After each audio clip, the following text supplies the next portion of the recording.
The battle lines are drawn over the replacement of Justice Scalia to the Supreme Court. We must not allow that to happen while Obama is president. And in this program, I'm going to explain to you how you can help keep that from happening. Yes, you can be a force to stop this wickedness from happening. I'm Randall Terry. This is Voice of Resistance.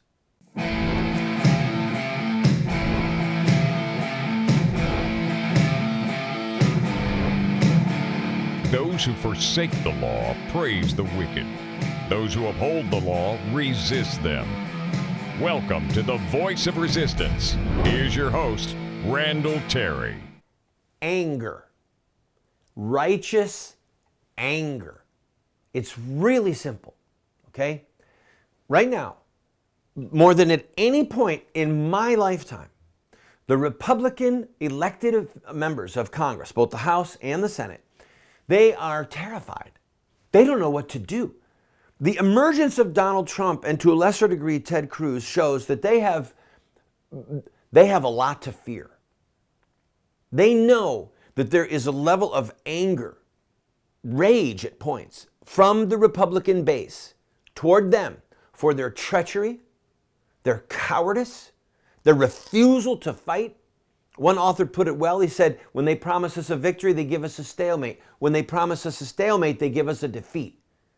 That's been the modus operandi of this Congress since 2010, when the House was taken over by Republicans, and then the Senate in a subsequent election.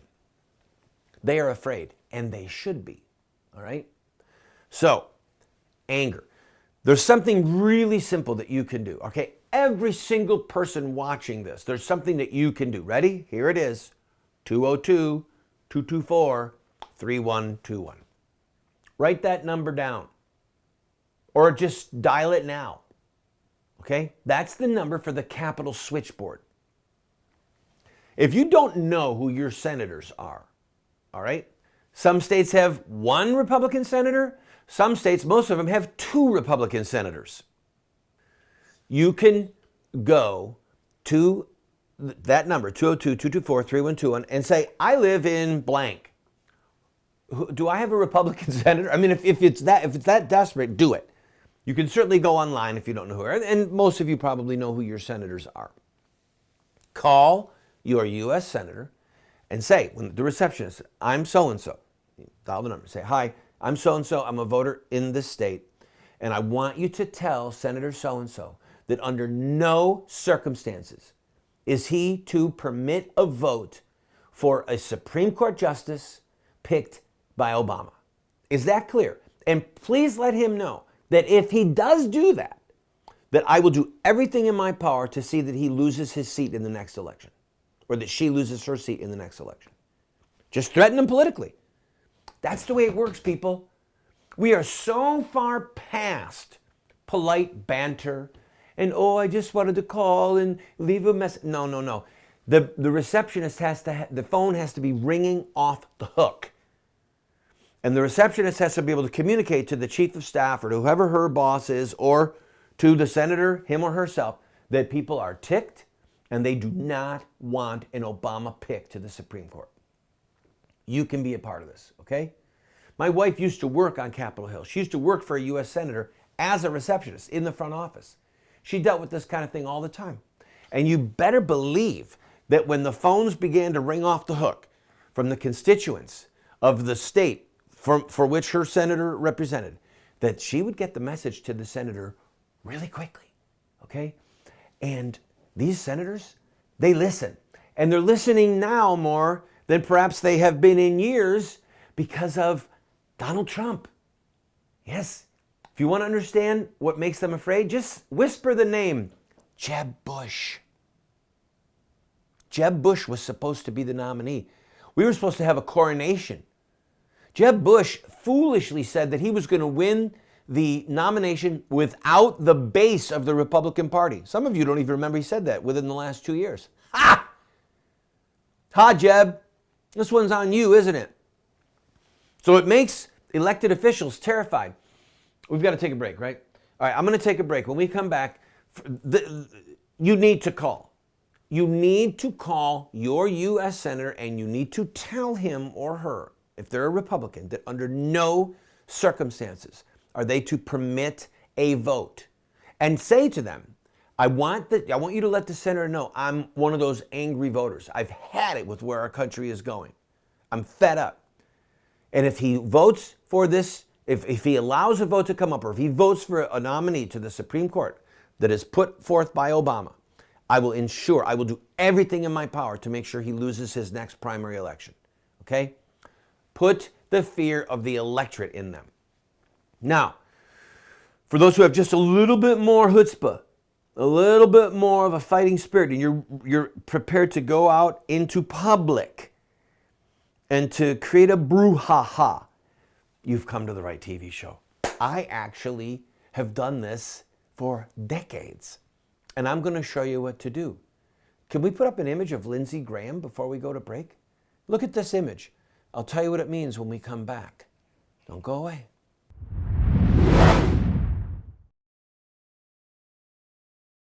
How would you like your name or the name of somebody that you love to be listed as a producer of our upcoming series, What Would Mohammed Do? If you are in a position to give a $1,000 gift, we have to buy some computer gear and some 4K monitors that cost about $12,000. One computer and 2 monitors, $12,000, because they're broadcast quality. This is not a Hewlett-Packard laptop, okay? If you can be one of those 12 people who give $1,000 or more, we will list you as a producer in the series, What Would Mohammed Do? Or if you want to do it in memory of a loved one, we will do that as well. Please, go to the GoFundMe site you see, watch the pilot, and if you say, I want to be a part of that, give a $1,000 gift, and we will put you or the person you choose as a producer of this TV series. I thank you in advance. God bless you.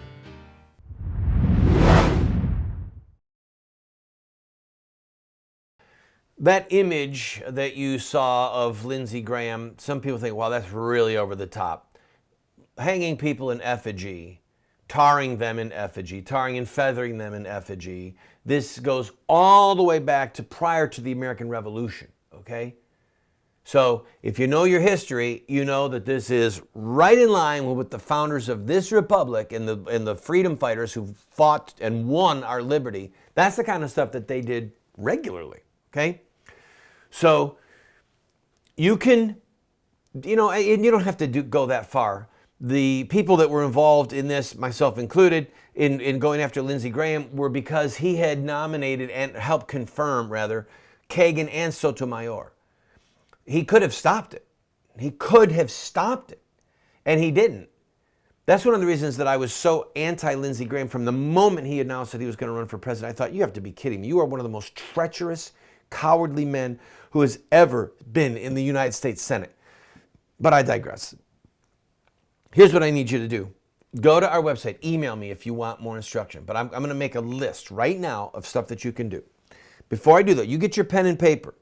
I'm going to read to you 2 quotes from Justice Scalia on the Obergefell decision. This is the decision that struck down the laws of the states that said that marriage is between a man and a woman.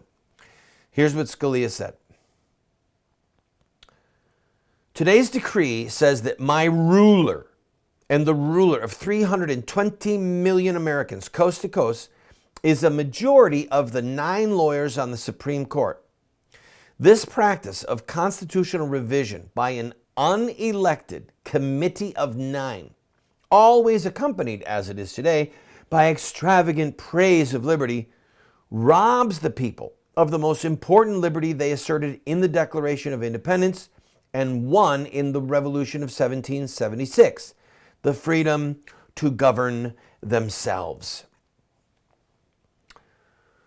Scalia also made a statement that would indicate that he thought that there might be a revolution to dethrone these people, that the founders might have actually fought against them. Remember, our founders fought a war. They killed people, okay, to have liberty. Here's what he said. I asked the question, would our founders have fought a war to dethrone these unelected dictators? Quote, to allow the policy question of same-sex marriage to be considered and resolved by a select, patrician, highly unrepresentative panel of 9 is to violate a principle even more fundamental than no taxation without representation. This, no social transformation without representation. You might remember that the phrase no taxation without representation was one of the battle cries of the Revolutionary War.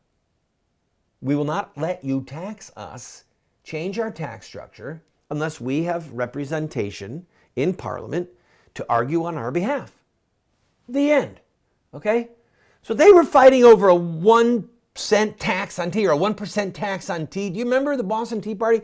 The taxes in question got so low, it was just a matter of principle that the English Parliament wanted to hold over the Americans that we can tax them without giving them seats in Parliament and they'll crack. The American people didn't crack, they snapped. And they went to war. And they fought. And they killed their fellow Britons in what was really a civil war. We call it a revolutionary war, but it was a civil war. It was a war of Englishmen against Englishmen. Okay? This is a big deal, people. They fought over a 1% tax on tea. Are you hearing me?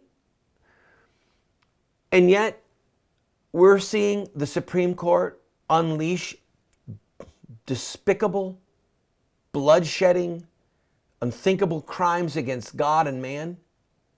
So, no taxation without representation. No social transformation without representation.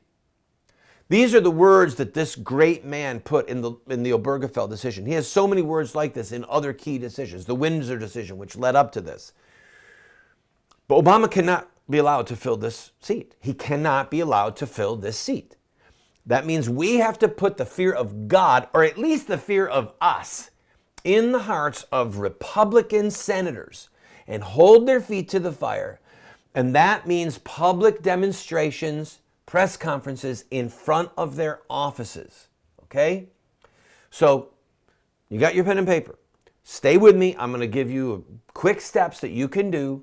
And it's not hard. It just takes courage. If you'll just have enough courage to do it and do what I'm telling you, exactly as I tell it, don't leave out a single step, then you will get coverage. You'll be seen by thousands, maybe millions of people in your city, depending on how big it is. And you can help hold the feet to the fire of Republican senators. Don't go away. Do what I'm telling you and help us to help our country, God save us, from getting another Obama appointee to the Supreme Court.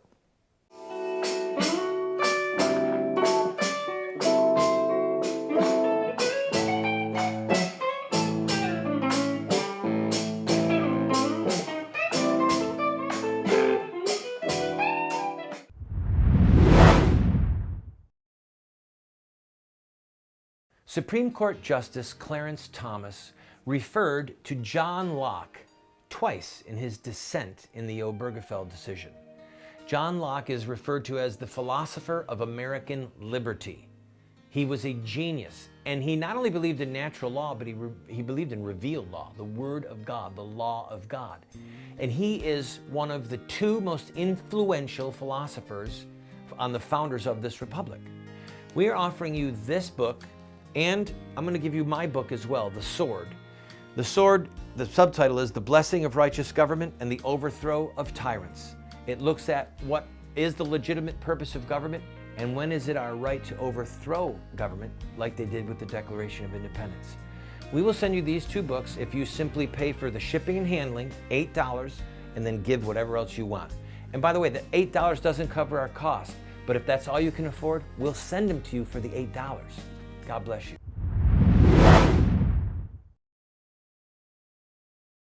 If you want an in-depth tutorial on what to do, go to our website, voiceofresistance.com, and put in the search engine there, political activist or press release. All right? What I'm going to give you right now is the truncated version.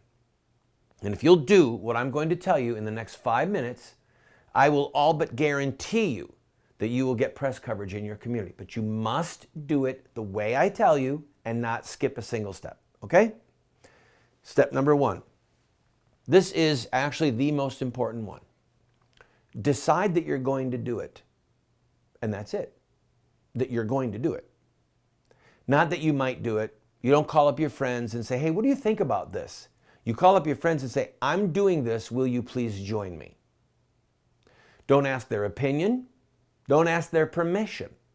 Decide, I am doing this for the love and the fear of God and the love of my country and in honor of Justice Scalia. I am going to hold a press conference and a demonstration or a gathering, whatever you want to call it, in front of my Republican U.S. Senator's office that is closest to me. All right? So once you've decided, then the next thing is you pick your time and date. Give yourself at least 2 or 3 days and do it in the middle of the day. Don't do it at 5 p.m. because you won't get any press coverage. Don't do it at 8 a.m. because you won't get any press coverage. The newsrooms are too small. Do it at 11 or 12 or 1 o'clock. Do it in that time frame.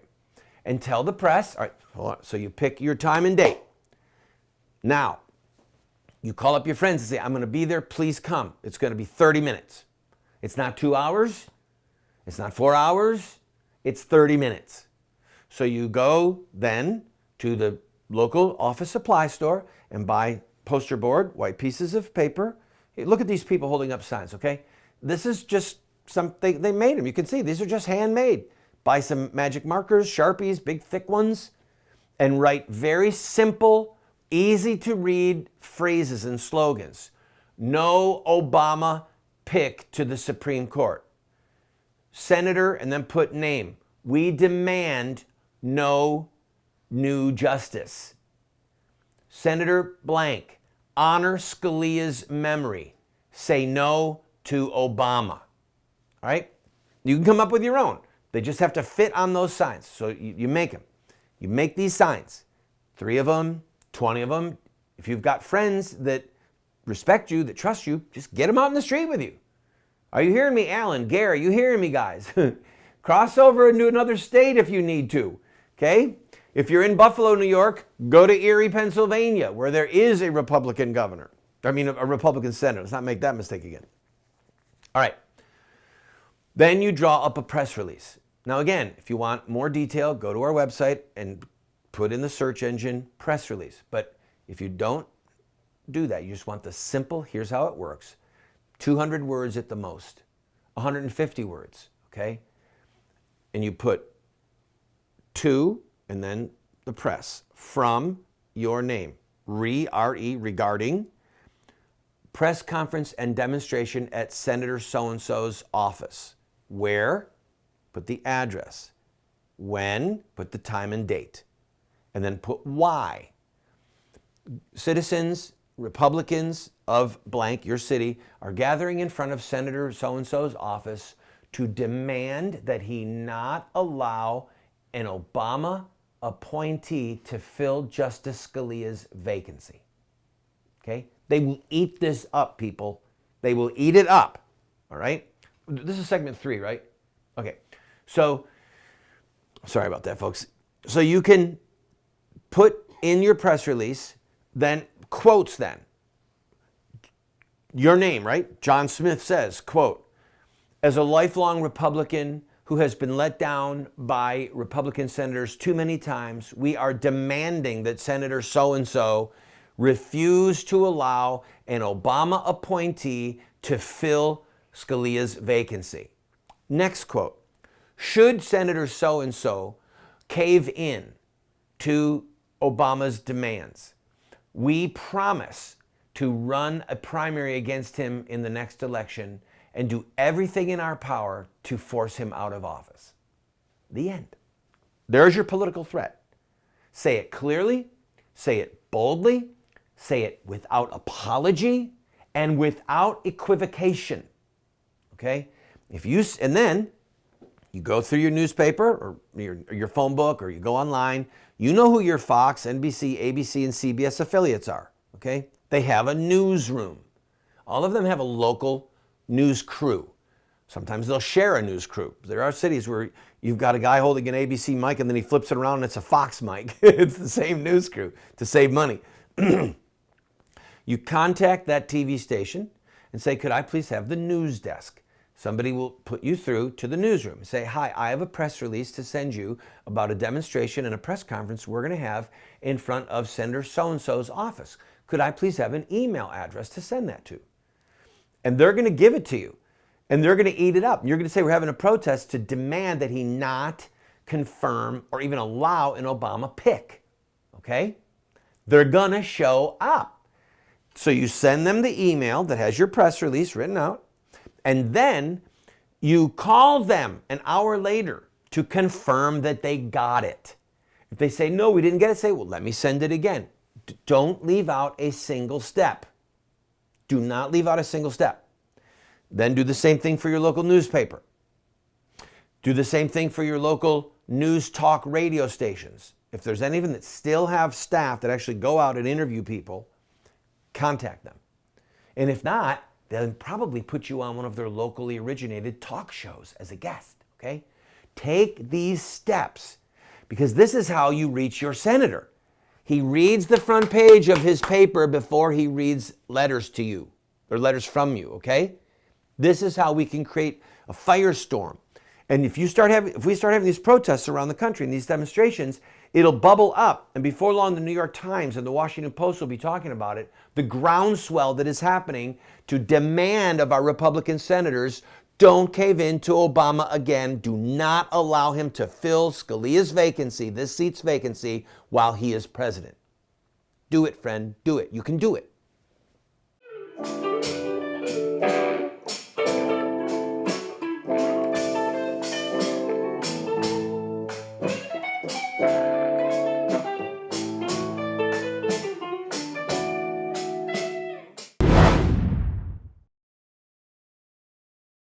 Friend, this TV show represents a mission.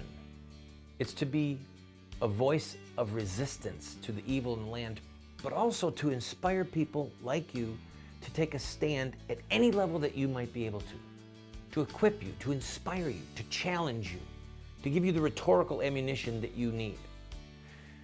But we still have to pay bills. This program, as you know if you're a regular viewer, we don't spend a lot of time raising money. We don't spend a lot of time saying, oh, you need to buy this and we're going to run. No, we're bringing you a message, but we still have bills that we need to pay. I'm asking you, if you have been blessed by this show, to please go to our website or send a check to the address you see on the screen or call the phone number that you see on the screen and use your credit card and to give $50 or $100 or $500 just to help us meet our normal expenses. And we'll keep bringing you this hard-hitting show.